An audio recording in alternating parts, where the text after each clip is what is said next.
Good morning, everybody. Welcome to Tuesday Notary Titans for Tuesday, October 29th, 2019. My name is Bill Soroka. I'm the founder of NotaryCoach.com and the Sign and Thrive Notary Training Course and Community. And our co-host today, Carol Ray, founder of Notary 2 Pro. Carol, thank you so much for being here. I know it was kind of hit or miss up until yesterday, right? Yeah, this power outage thing. Ours was because the wires fell off. And so we were without for about 30 hours or 36 hours, or more. Yeah, about that. But it's terrible up here in the Northern California area. People are out for days. PG&E is just shutting. They shut down 800,000 homes. Can you imagine? Service stations closed. Restaurants closed. Markets closed. You couldn't find a generator anywhere for miles around. And these people are sitting there for days. You know, we're built. I mean, that's our society is electric. You know, and without it, it's horrible. It's sending us back to the dark ages in some places. It really was tough.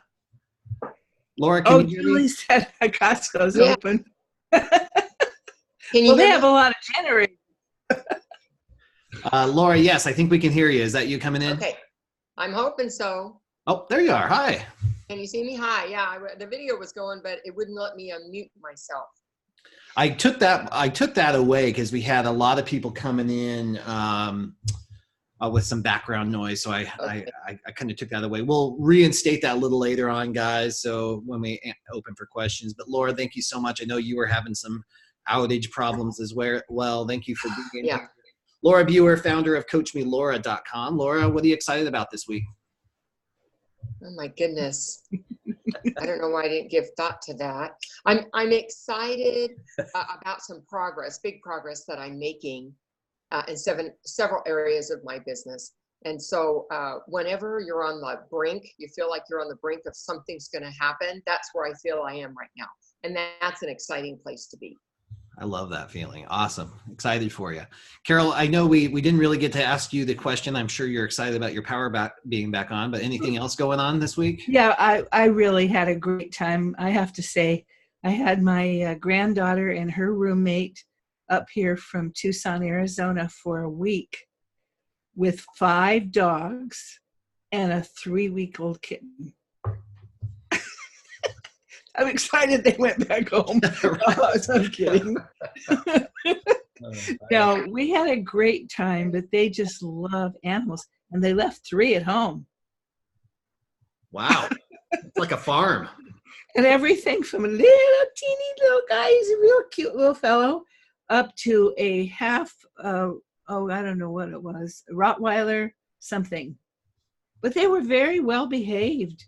I mean, they did a beautiful job taking care of them. We really enjoyed them. It was a lot of fun. Oh, that's what it's all about. I think that's it's so important to stay tuned to that because that's why we work as hard as we do, is so we can enjoy the times like that. Love it. Thank you for sharing, guys. All right, let's go ahead and jump in because we have not only do we have a lot of questions, but we also have a lot of long questions. And then we also have an awesome little mini presentation. And Laura, I was thinking we should kick off with your 2 topics. How do you feel about that? Well, I don't have internet. I'm on my phone. So I don't know how to, I don't know how to do it through my phone. Yeah. Do you want to just do the one topic then? Do we want to talk about the Arizona Journal? The Arizona? Yeah, let's talk about that. So I had a great email to me last week from Sue about journaling in Arizona and the idea of grouping like documents together. And she had gotten some different answers regarding the ability to group and what that meant. So I went back and looked at the code myself. And what I saw on the code was that there were 2 parts to it. One was like type of notarizations. And of course, we know in loan packages, they're not all acknowledgments, they're all jurats. So that was the first issue. So I thought, okay, well, you have to at least have 2 different lines for that. And then it went on to say, like documents. And so then I needed to search a little bit more about what does that mean. And I went to some of the experts at the NNA hotline, not just any old everyday operator. I went to some very experienced people to help understand what is meant by that. And the understanding with the NNA hotline is that it means they are the same types of documents, not necessarily a bunch of different documents that are tied together by a loan package. So they're really not like documents. They're different documents that have something in common together. And what is meant in the code is that, for instance, maybe you had 3 original deeds of trust. Well, all 3 of those are acknowledgments. You could tie them all together in one line item and do a 3-fer, right? Or you had one original and several copies of the same kind of document. It was not intended to be a whole bunch of different documents tied together by the relationship of a loan. And so my personal recommendation, the recommendation you would get from the hotline, would be that you should be creating a separate line entry for each of those documents, due to the fact that some are acknowledgments, some are jurats, as well as the fact that they're really in and of themselves not like documents. And then finally, the reason I would also make that, because some notaries may choose to say, well, you know, I got the answer that says it's okay. And what I want to remind you is that's fine. If you want to go that way and stand on that, that's fine. But what I'll tell you is, if your journal is audited, if you get called into court, that technician that gave you the answer isn't going to be with you. You're on your own. So I always try to give a more conservative approach, something that's protective of the loan signing agent or notary, as well as the signer. And that's based on my personal experience of being called by attorneys, being in court myself, and having, you know, enough information, more than enough information to describe what happened. So Sue, I thank you for that question, because it made me dig into it a little bit more. And although I'm not in Arizona myself, it helped me understand there's sometimes the intention versus how you read the words. Yeah, Laura, and you and I have had a couple conversations about this too, and this really sparked a lot more conversations on the Arizona side too, because that's where I'm based, and there's this interpretation of that law that was different. And the challenge that we had, and I shared this with Laura yesterday, is when you call the Secretary of State's office, depending on who you get on the phone, you get a different answer. So it's really hard to decipher this stuff, guys. But one of the things, so this is different than how Arizona notaries, loan signing agents, escrow officers, attorneys are operating. They bulk all of them into one line. So this is an upended view of this. And what really helped me kind of come to terms with it is, no matter what the law says, right, Laura, or right, Carol, even, it's considered a best practice to have an individual line just for what you just described, for our protection, for the signer's protection. So if you guys have any questions on that, especially if you're in Arizona, feel free to reach out to me, orders@notarycoach.com. And I know both Laura and Carol make themselves available as well. Basically what it's saying, guys, is that Arizona is like California in that we have to have a different line item for every signer on every document that we notarize. Great. And then we're going to wait on your document, right, Laura, for next time? Yeah. Unfortunately, that next time is going to be about 3 weeks. Yeah. But because I won't be on for 3 weeks, I'll be teaching the next 3 Tuesdays. But I will bring it up so that they can look forward to it. I have chosen a document where I saw more than one notarization in the same document, and I wanted to be able to point out how you can spot that and what your options are to handle it. So when I have the document to show, it'll be easier to discuss. Perfect. Well, we'll look forward to that. Now, Lori has a couple of great questions already kicking off in the chat window. I wonder if we can start there. So Lori says, can you explain how to determine the last workday of the month for each loan type? And I know we've talked about this before, on refinances especially, but maybe we can even talk about on purchases. You know, on purchases, the last day of the month is the last day of the month. You can do same day closing in most states. And the difference really comes down to refinances. Like what justifies the last day of a refinance. So Laura, Carol, can either one of you offer an easy way to discover that? How about Carol? Yeah, Carol, I know you usually take this one, so. Okay. Well, with refinances, you have to figure, kind of work backwards. So if it's let's say it's on the 30th and there's a weekend involved, when you go backwards, you've got to figure out what is going to be active rescission days, the time that they have to rescind. So let's say, for instance, you have that you're doing a signing on a Wednesday, because they're signing that day, is not part of the rescission period. Right. It's never the day that you sign. So you have Thursday, you have Friday, you have Saturday. So you can fund on Monday, and if it's the 30th or 31st of the month, that is the last day to be able to fund the loan, the rescission, or not fund the loan, but the last day of the rescission. I got so much going on here. I'm sorry. That's not my dog. So working backwards, if your last day of the month is on Tuesday the 31st, then you work your way backwards, where you've got Thursday, Friday, Saturday. They're able to fund on Monday. Sunday doesn't count. So you've got the last day on the 31st is Tuesday. You can sign as late as Thursday.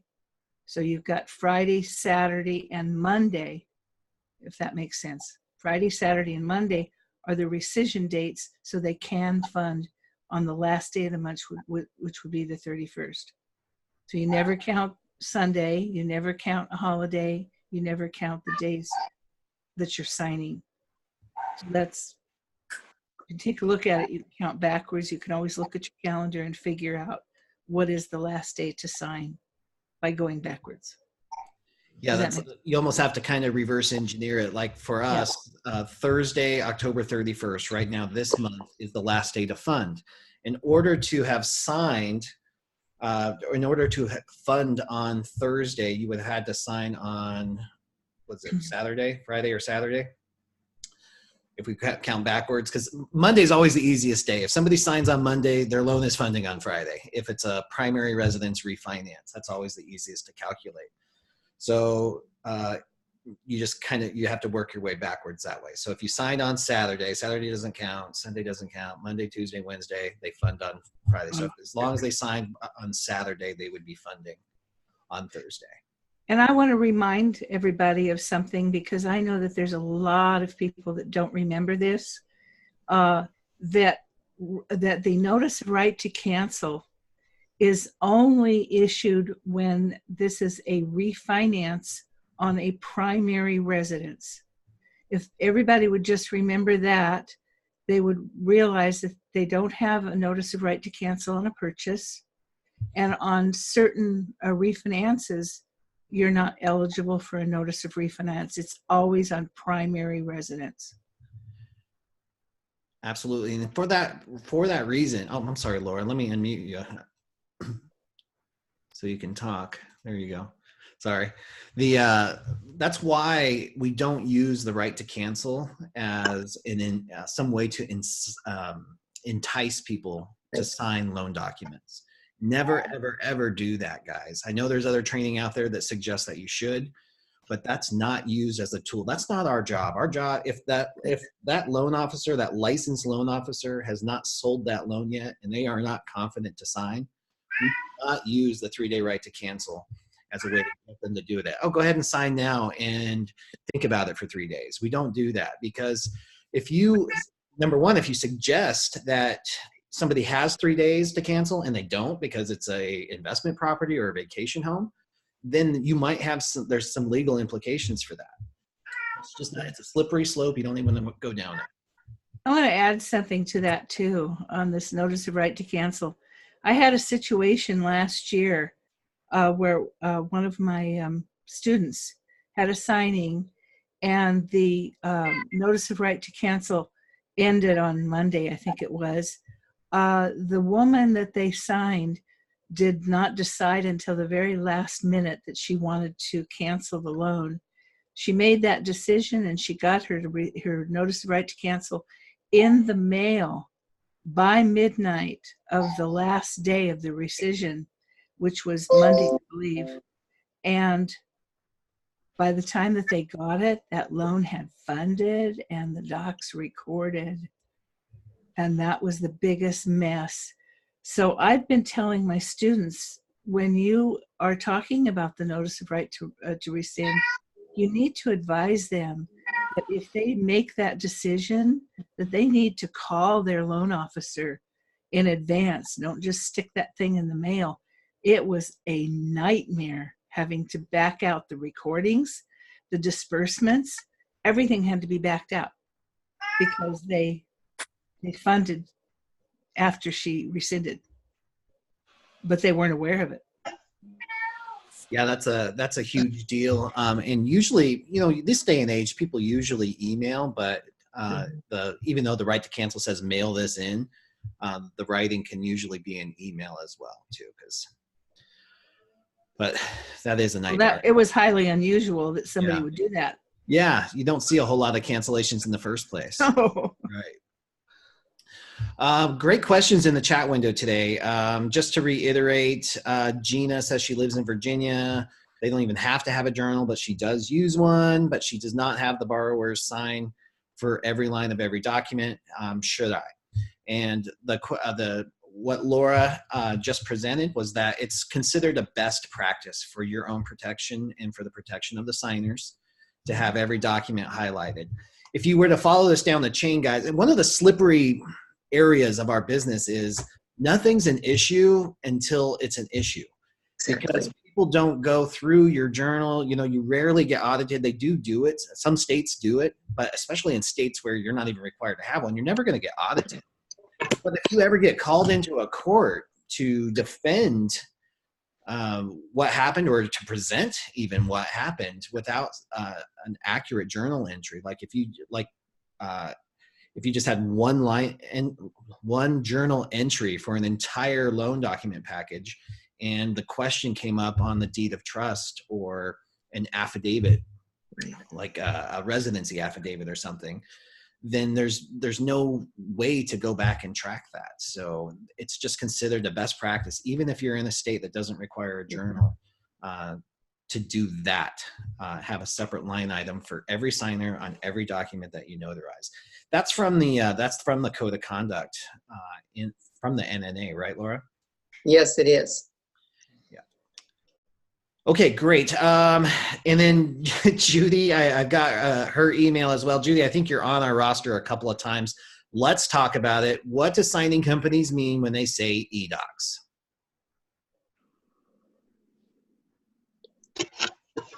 Documents that are delivered by email. Yep. Yep. Super easy. It just means that you are capable of somehow receiving documents that are sent electronically and you can print them out. Right. That's what eDocs is. Mm-hmm. Judy, is that the extent of the question? I know it seems like, especially because some signing companies actually make it look like it's e-notary or remote online notarization, but it's really just electronic receipt of documents.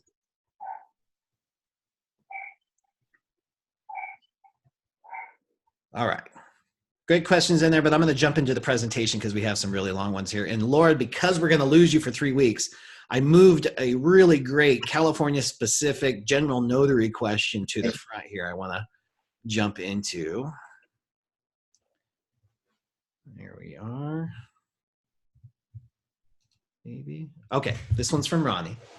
I have 2 questions for you. When someone's doing a signature by mark in California, does that person always need credible witnesses due to the fact that their signature by mark won't match their original ID signature? So let's start there. Laura, what do you say? So signature by mark witness is not the same as a credible witness. So I think the first thing I need to do is help Ronnie understand the difference. A credible witness is for when a signer does not have ID.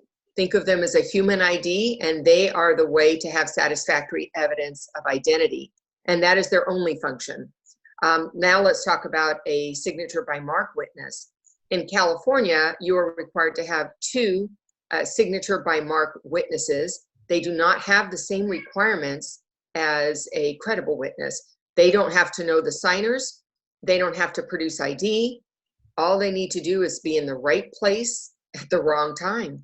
And then they can be your signature by mark witnesses. And the requirement is that both of those witnesses will sign their names with the word witness underneath or after their name so that we identify what capacity they're signing in.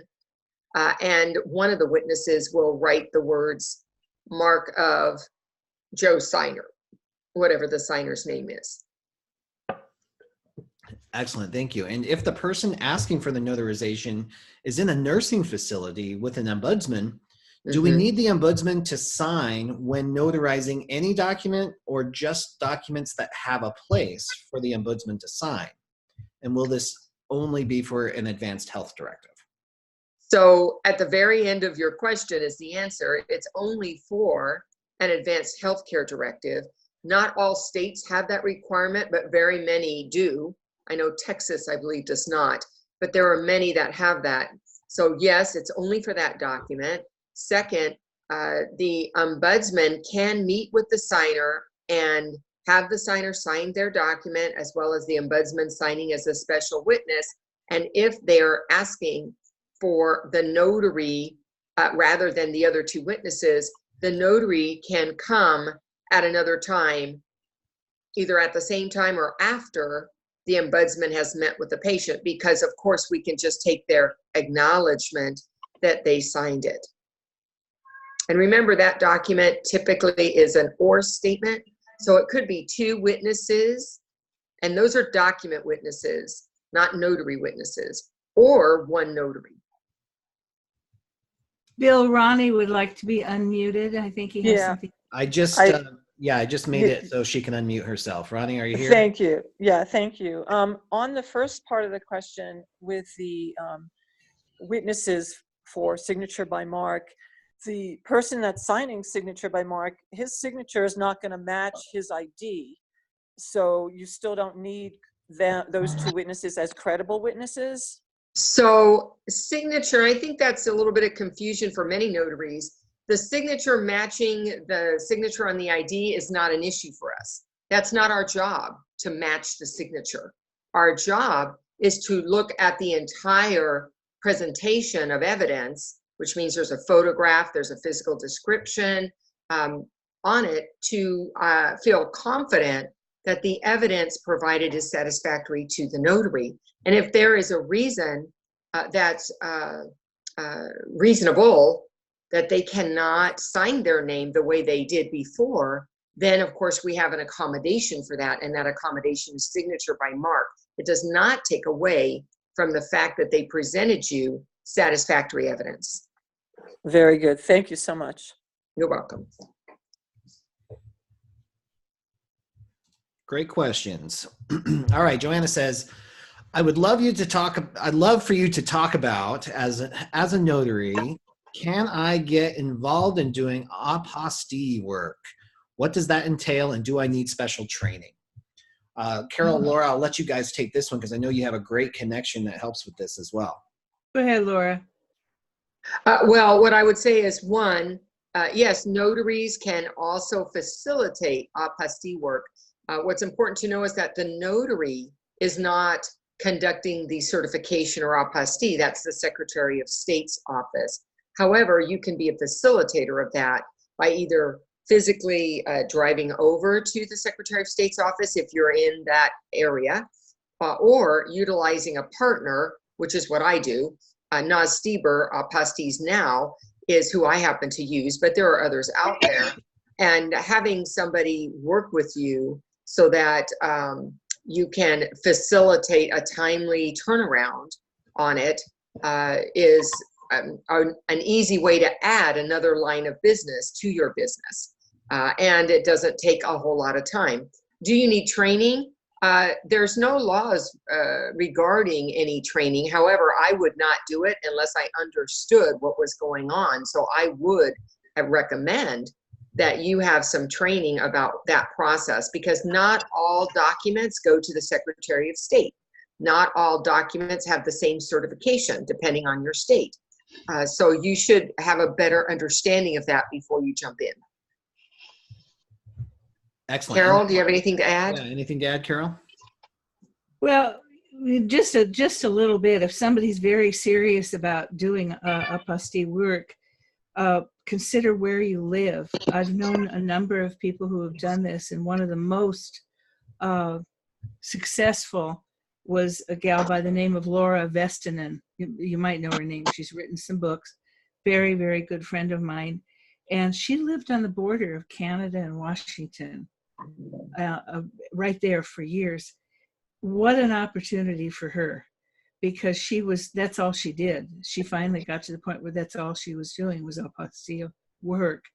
And she made a lot of money, and it was fun for her. It was really good because the fact that she was right there on the border of Canada, it just became a natural thing. So if anybody's thinking about doing this, consider where you live, because I would say that if you're living between the border of New Mexico and in the desert somewhere, you're not going to have a lot of opportunity to do this. Beautiful. And what was her name again, Carol? Laura Vestinen. Laura Vestinen. And I've lost touch with her. She wrote some books, though, didn't she? Yes, she did. Yeah. Mm-hmm. Yeah. And what was really sad is that because of where she lived, and I think she lived in Bellingham, Washington, and she had a little place there. And because of the weather and the dampness, she got black mold in her home, and she became very ill, and she had to leave it and moved someplace else. And that was kind of the end of her career in a way. You know her, don't you, Laura? Laura? Yes.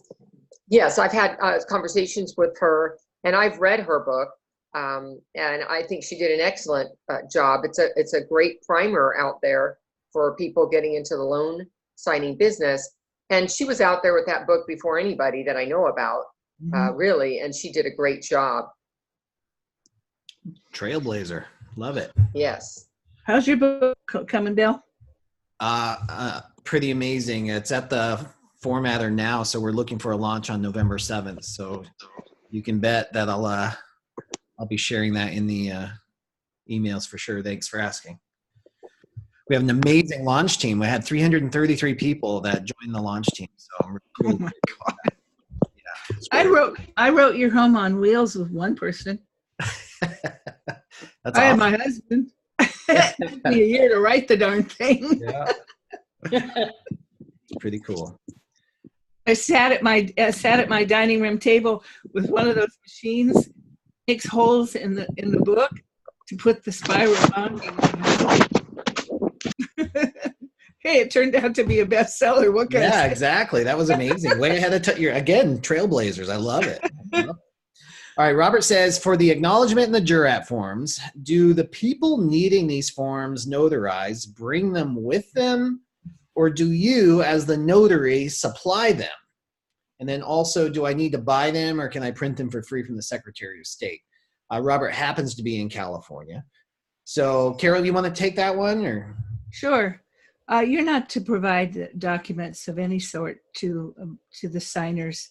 They have to provide whatever acknowledgments or jurats they want to you. When they bring something to you, they have to know what acknowledgments being used. So I would say no, you don't need to provide these to anybody. If you accidentally give them the wrong thing, it could have consequences. And also, go for it, printing them from the Secretary of State's office. You can purchase things from NNA, and I'm not even sure if you can purchase from the Secretary of State in California. But if it's available to print out, just print them out, keep them. yeah, I'd like to add to that. Yeah.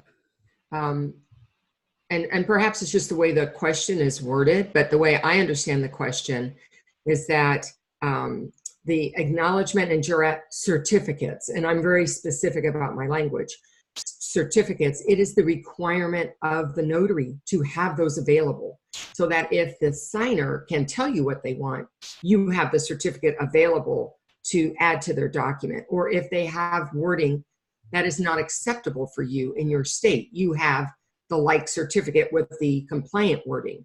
So we do have to have them, and we do give them to people in the process of notarization, either because we're replacing or because the people are telling us what kind they need. The Secretary of State is a great place to make sure that you get a compliance certificate. And the NNA, if you're a member, you download them for free from their website, as many as you want for all 50 states if you'd like. And you can save them to your laptop, or you can print them out and put them in your bag. And I misread that. I thought they meant, do we choose okay, what certificates are to be used? And we know we can't do that. Yeah. Excellent clarification. Great, guys. Brett asked a question in the chat window I'd love to address, because I know this has been circulating in the forums a lot too. When there is the word seal next to where the signature line is, does that indicate that that's where a notary would put their seal? Carol, you're smiling. What do you say? I run into this all the time, This comes from something hundreds of years ago, when people used to have to place a signature, but oftentimes a seal, like a wax seal. It represented them saying, I am telling the truth. This, by my placing my name or my seal here, this is like I'm swearing to the truth. And for some reason, they're doing it now. The lenders are putting them at the end of the signature line, seal.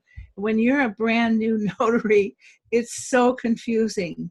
So let me just say this: the only place that you place your seal is on your notarial certificates.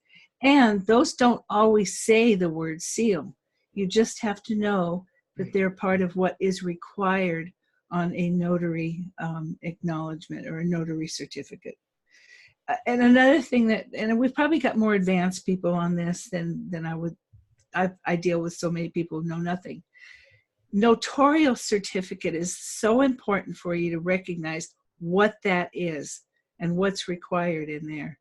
So if you don't know, ask somebody, call me, call Bill or Laura, because if you can recognize what that notarial certificate is on a document, and you know exactly what needs to be a part of that, it's going to help you a lot. A lot.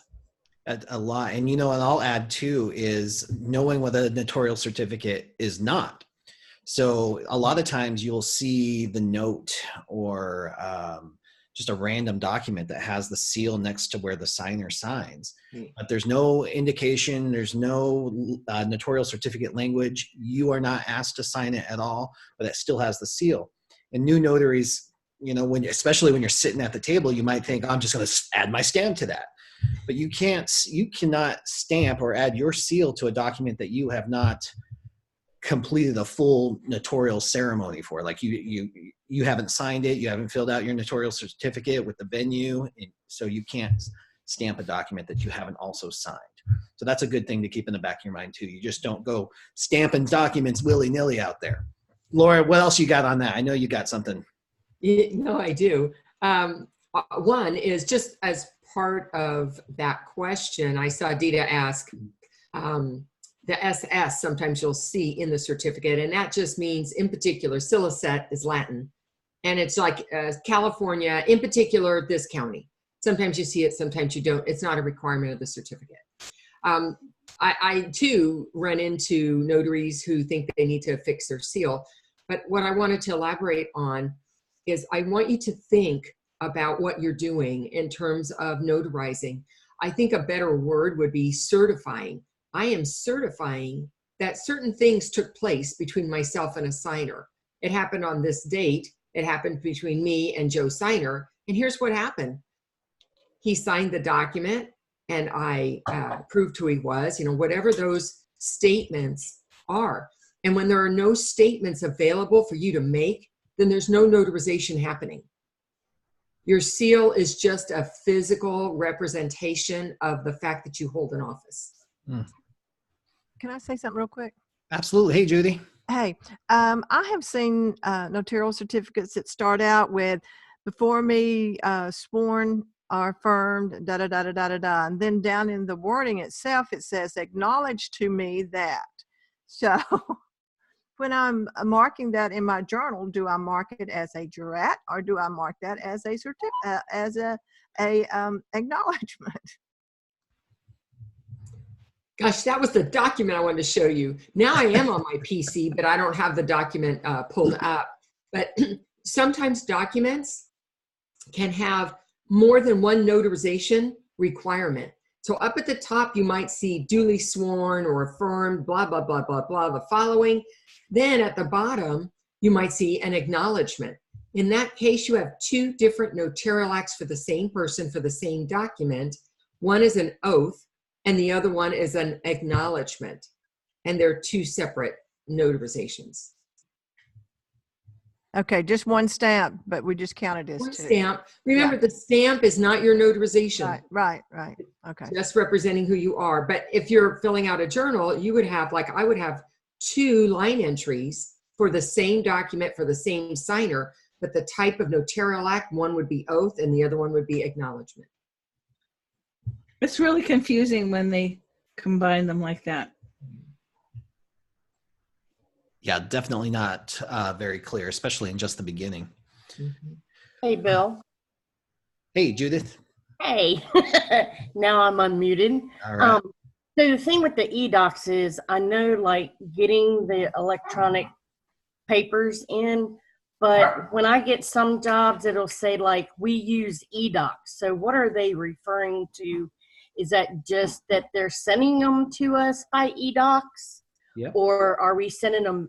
And most of the time I send it back through SnapDocs. So, and I usually ask them that question just so I don't never try to assume, because I know what that does. Right. Especially in this business. Yes. So eDocs typically just means that they use some sort of electronic means to deliver the documents to you. And I think that kind of goes without saying now, right? Like, I mean, every now and then we still get some companies that will FedEx documents out, but for the most part, everything's eDoc delivery now, right? Carol, Laura, do you know of exceptions to that? Yeah, the old days of getting the FedEx package and they were all printed. You didn't have to print them. You didn't have to use your toner. That was great. They don't do that anymore. So, But I beg to differ. Although it's rare, Carol, my signing tomorrow is being overnighted from Michigan from a title company. Yeah, I'm so excited. I don't have to print the no document. printing. Yeah, it's funny because I've actually heard a few other people say the exact same thing lately. And sometimes if you have a split signing, you'll still get the FedEx. Well, package. that's for sure. kind of a given, but yeah, it's but everything. Give us their account numbers. Remember those days when they used to give us their Federal Express or UPS account numbers, and we would go into their accounts and we would create our labels and pay for it. And the funny part about this is I work for FedEx. Yeah, so if you're signing up for these signing companies and they're asking if your eDocs capable or however they word it, the answer should always be yes, because that's what we're prepared to do, is to receive those documents electronically and print those out. Thank you. I have a question. Yep. Yeah, Carol. I'd like to know if anybody out there has run into a situation where they have to send docs back and they're not provided with a means of sending them back encrypted. You mean by scan? Scan to just a regular email if you haven't been provided a way to send those back with security, protection on them. I was just wondering if anybody has faced that, because I have some students that have faced that. And it's just absolutely don't take a chance on that, because you're the one that could be held liable if somebody's information is stolen as a result of sending it out by regular mail. Yeah, I'm not sure what I was talking about. I'm not sure if this is applicable, but I know if you have Adobe, then you have control panels that'll let you encrypt a document and then password protected. So you send in two separate emails, one the document and a completely separate email, the password to unlock it. I used to do that when I worked for an insurance broker, and that was HIPAA compliant and protected our clients' information. Excellent. Good feedback. And if anybody else has any experience, feel free to add it to the chat window there. Hank, your hand has been up for a while. Would you like to unmute and ask a question? Yes. Hello to you and your panel. I'm newly commissioned. Got a couple of questions for you. Interest rate versus APR. How do you explain that to a client? If you give them one interest rate like 4%, and then next thing you know, they're asking you, why is there 4.75%? And the second question is for the California panel. If I'm doing a loan signing in New York for a property that's in California, am I expected to do the notarization on a California certificate with a disclaimer on it? Great questions. Okay, so let's start with your second one first. Carol, since you're in California, if he's doing a signing for a property that's not located in California, but the signer just happens to be there, and the documents are going to be used in a different state than California, is he required to use the California language certificate? Or Laura, if you'd like to chime in too, whichever you think. You're both in California, so. So if he is, I'm going to let Laura take this. She's a law person. She's going to get out of this for 3 weeks. Exactly. Laura, you still on? Well, I'm a little bit confused because it sounded different, Bill, when you re-summarized his question. Is he in New York? No, And he's he's in California. notarizing for California documents while in New York? He's in California. Are you Yes. Living in New York. Oh, he's in New York. I He's in New misunderstood. York, Sorry. but he has California documents. Gotcha. So the answer is for acknowledgments, any document that's an acknowledgement that has to be recorded is supposed to be accepted by all 50 states. Acknowledgments, there's reciprocity, there is a federal law that says all states are supposed to accept acknowledgement wording from any other state as long as it was performed legally in the state where they performed it. Now, let me tell you real life. So do you suggest new notaries? Have these download these certificates anyway from other states? No, I'm not suggesting you start downloading other ones. If they provided you a California certificate on that document, I would use it unless it's asking you to do something illegal in New York. I would always use the acknowledgement certificate that is on the document. That's my first preference because I know it lands easier wherever it's going. They recognize it. So I'd always use that unless it's asking me to make a certification that I'm not allowed to make in my state. So I recommend that you primarily use what's provided unless there's a problem with it. Then you would replace it with your own. What about the paragraph that states that we are liable to the state of California and will abide by the rules and regulations? So it's an easy fix. You can strike the word California, put your state and initial. Okay, I've had that rejected. And that could be a road recorder. I'm going to tell you, I've seen it, and it's not been an issue. But you know what? Everything that we say, there's going to be somebody out there that rejected it or did something other than that. If you have California wording and you don't want to use it, you can always use your own. And that should be accepted by the state of California, even though it's a recordable document in California. That's what should happen.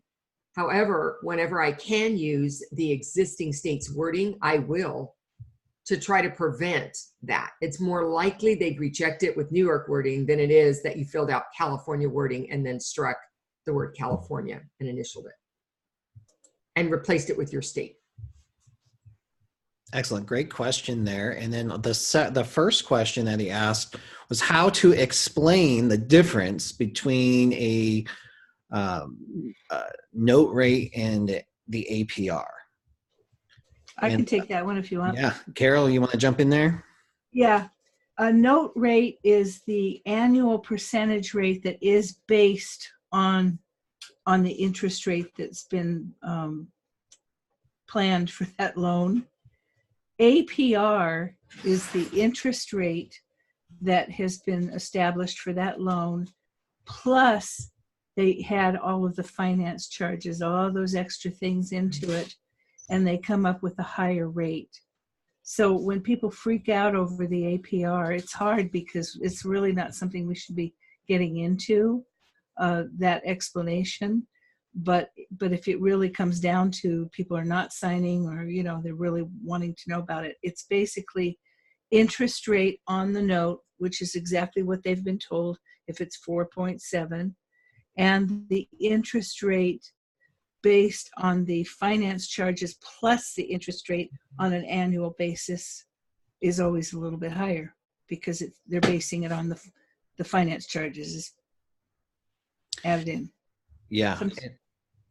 I have a hard time explaining that sometimes because you want people to understand it, but on the other hand, if you go too far with it, they freak out.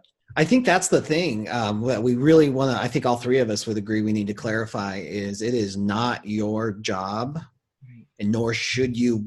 This is one of those boundaries that you don't want to cross in explaining what APR is or what it does.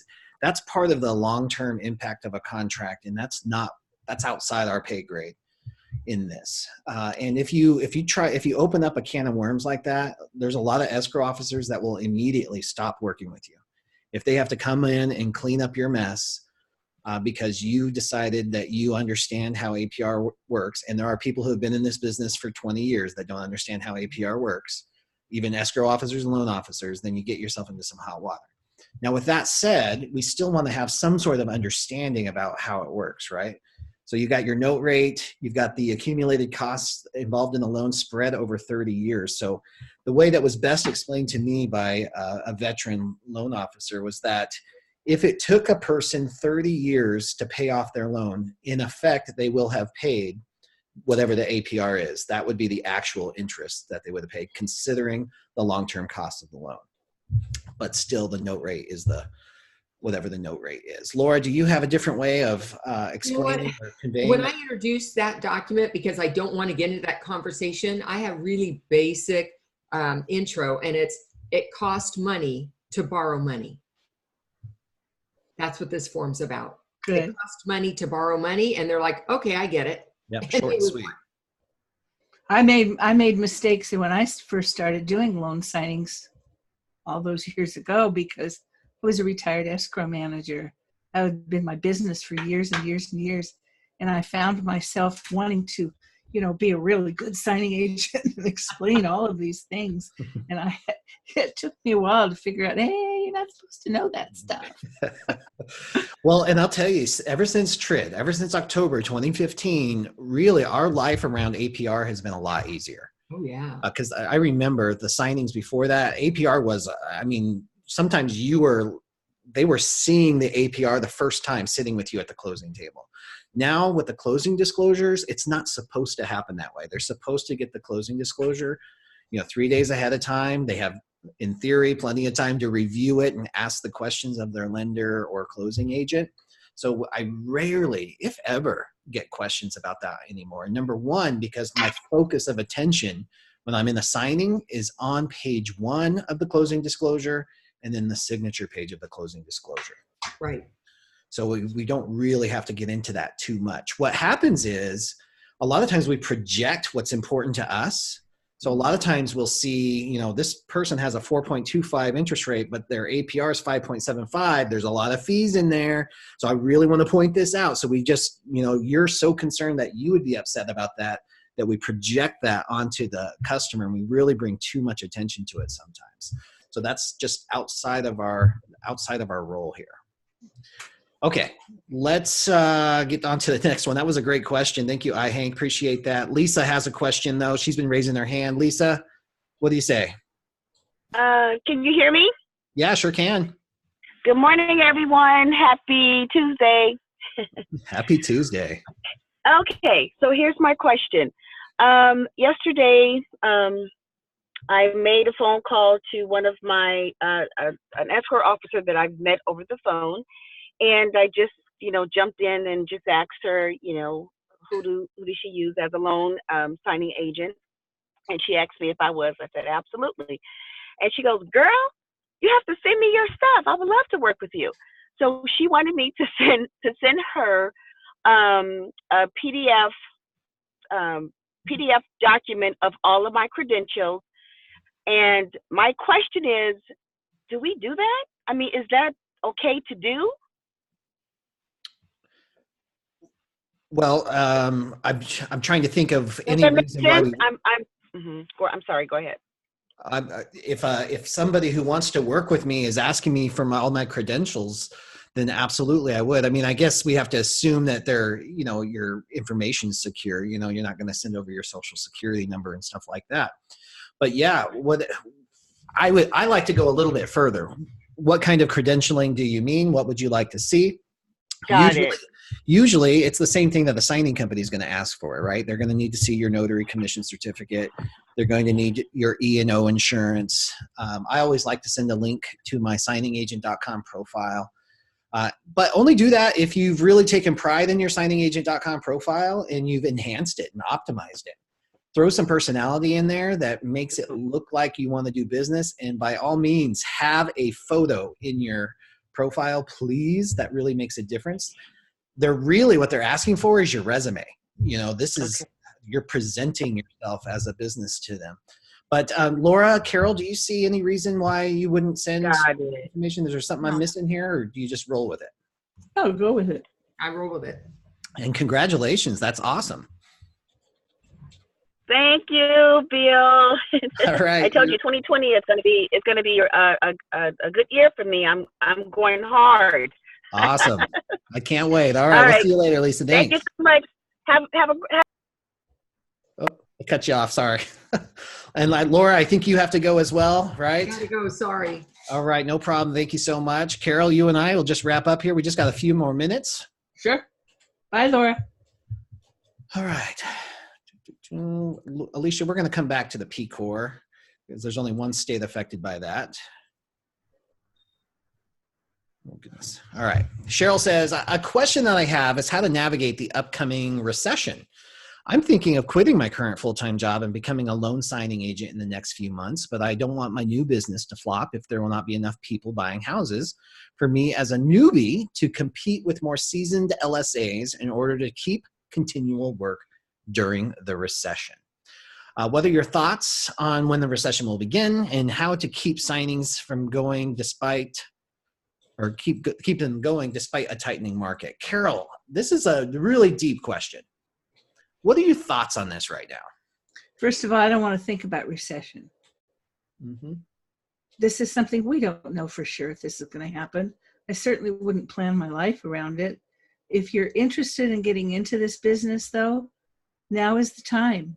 This is the time to get in because it's busy and there's more than enough work for everybody. That'll give you time to build up, relationships with companies so that when it is slow, you'll still continue to work. I've been through a lot in the years I've been in this business. One of the things I talk about was when I was actually running an escrow company. It was back in the 70s, 80s maybe, and refinances were huge. And all the escrow companies that were around mine were going after that refi business. They were after those loan officers. Boy, they were there. We had been doing a lot with real estate agents. I did get some refinances, some loan officers, but I went out every week and visited my realtors. Many of them were just sitting at the desks, twiddling their thumbs. My husband will tell you, I brought my little freezer during the summertime with ice cream bars. I kept that up. And then all of a sudden now real estate's back again because it's a cyclical thing. This is what happens. A lot of the companies around me, the escrow companies, were out of business because they focused on what was now instead of what was going to be. They ignored the realtors. And I say the same thing about this business. If you're going to do this for whatever your reasons, I would do it now. If you're afraid of recession and that there's not going to be any business, then get into it now and just work like a dog, getting building relationships with companies that will keep you going when it gets slow. Excellent, great perspective. So for me, I agree. I'm always thinking, in the back of my mind, I'm always thinking a few steps ahead, like what's going to be next. And it's important that we consider this because it's a reality in our business, especially on the loan signing side. But I always, I think this is such an exciting time to be in the business, and it's ripe for innovation and initiative. There's so many new ideas being introduced, and there's, you've got all kinds of new things happening in our industry. So I always remember that billionaires are not made in up markets, they're made in down markets. So no matter what the economy is doing, there's going to be opportunity here, especially in this business. The time to be planning for that is right now, not whenever the market slows down, whatever it might be. Most of my clients are builders. So these builders are forecasting several years down the road. So I get kind of inside information sometimes. Now, granted, it's more like looking into a crystal ball than solid science, right? Because who knows what could happen. We got an election year coming up. That always tends to mess with things. So you never know what to expect. But they're expecting a good 2020 and an even better 21 and 22. So I have that in my head. But right now, I'm laying the foundation. I think diversification is absolutely imperative. So while loan signings are great right now, this is probably the best market I've seen for loan signings since I've been in the business. This is a great time for it. Great time to be building relationships. This is not the time to be sitting on your haunches. This is not the time to be spending all your time working in your business. You've got to schedule time working on your business.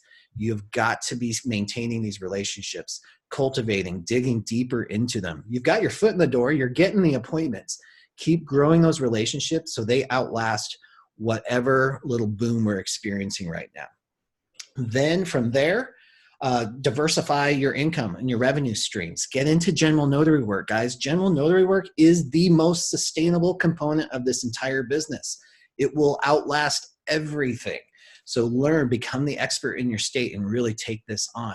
Find additional side hustle income streams, whatever that might look like, the wedding officiant, whatever makes you more valuable to the marketplace is going to help you thrive in this regardless of what the economy is doing. Because whether things are going great or things are going bad, people are going to need a notary public. On our graduates website, one of the things that we have is graduates teaching graduates. And some of the things that they do as your side hustle is just remarkable. I have one gal who, believe it or not, is a certified couponer. That's a thing?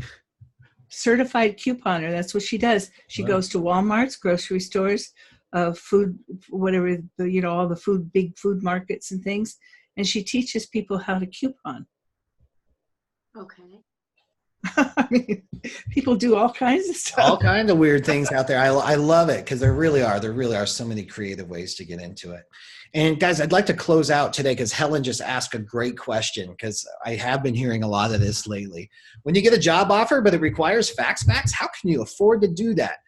Helen, faxbacks means scanbacks as well. Most people don't use fax machines anymore, so you can scan those documents using the Tiny Scanner Pro smartphone app. You can use a printer combo scanner, whatever it is that you use to scan those documents back. It does not have to be faxed because I think that's $1 a page if you go to FedEx or the UPS store. It's quite pricey.